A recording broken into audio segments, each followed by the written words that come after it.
첫 번째, 거듭남의 정의는요, 죽은 영이 살아나는 것이에요.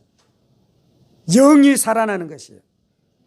두 번째, 거듭남의 정의는 하나님의 생명으로 살아나는 것입니다. 그런데 거듭나는 것은 무엇이냐면요, 우리 안에 그 하나님의 생명이 들어오게 되는 것이 하나님의 생명이에요.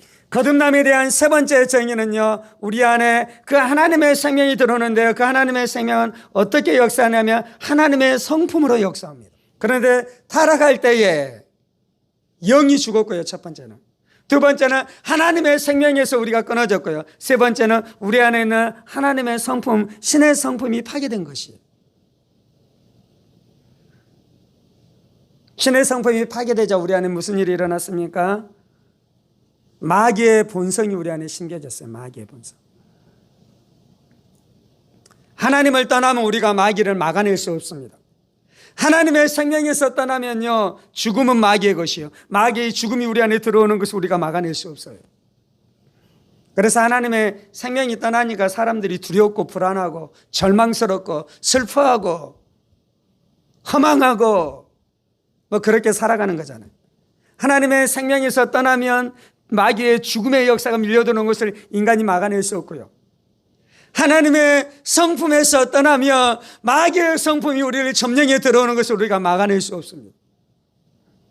그래서 인간 안에 무슨 일이 일어났습니까? 육이 되었어요. 육체가 되었으며 타락한 본성을 가지고 살아가요. 그 타락한 본성이 마귀의 것이에요. 마귀의 것.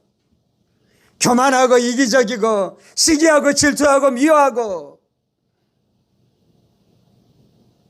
하나님의 본성을 성품으로 표현하는데 여러 가지로 표현할 수 있는데요, 가장 강력하게 표현하는 것이 사랑이에요. 사랑. 그래서 하나님이 사랑이라 그러잖아요. 하나님의 영을 사랑의 영이라 그러잖아요. 그래서 우리 안에 하나님의 성품이 무너질 때 사랑이 떠나고요, 그리고 나서 우리 안에 무엇이 마귀의 성품이 들어왔는데, 그 마귀의 성품이 가장 강력하게 역사하는 것 중에 하나가 바로 미움인 것입니다. 거듭날 때에 무슨 일이 일어나냐면 그 마귀의 본성을 벗고 하나님의 성품으로 옷 입게 되어지는 역사가 나타납니다. 그런데 우리 안에 마귀의 본성을 가지고 있는 채로 천국에 들어갈 수 있습니까? 없습니까? 없는 거잖아요. 그래서 거듭나는 것이 필요한 것이에요. 마귀의 본성을 빼내야 돼요. 그것이 십자가 가는 것입니다. 그것이 십자가의 죽음이 우리 안에 있는 마귀의 본성을 죽이고요, 십자가의 부활의 역사가요, 우리 안에 하나님의 성품을 부활케 하는 놀라운 역사가 나타나기 시작하는 것입니다. 베드로후서 1장 4절, 이로써 그 보배롭고 지극히 큰 약속을 우리에게 주사 이 약속으로 말미암아 너희 중에 너희가 정욕 때문에 세상에서 썩어질 것을 피하여 신성한 성품에 참여하는 자가 되게 하려 하셨느니라. 거듭날 때 우리가 신성한 성품, 하나님의 성품에 참여하게 되어지는 역사가 나타나는 것입니다. 이것이 거듭난다는 것이에요. 거듭남에 대한 정의가 더 많이 있기는 한데요, 오늘은 제가 몇 가지만 나눴어요. 첫 번째는 영이 살아나는 것이에요.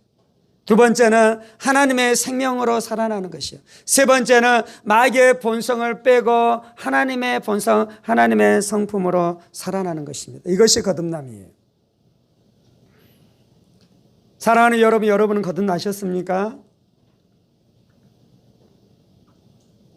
예, 내가 거듭났습니다 라고 대답하려면 무엇을 확인해 보셔야 되냐면요, 내 안에 이 거듭남이 있는지를 확인해 보시면 돼요.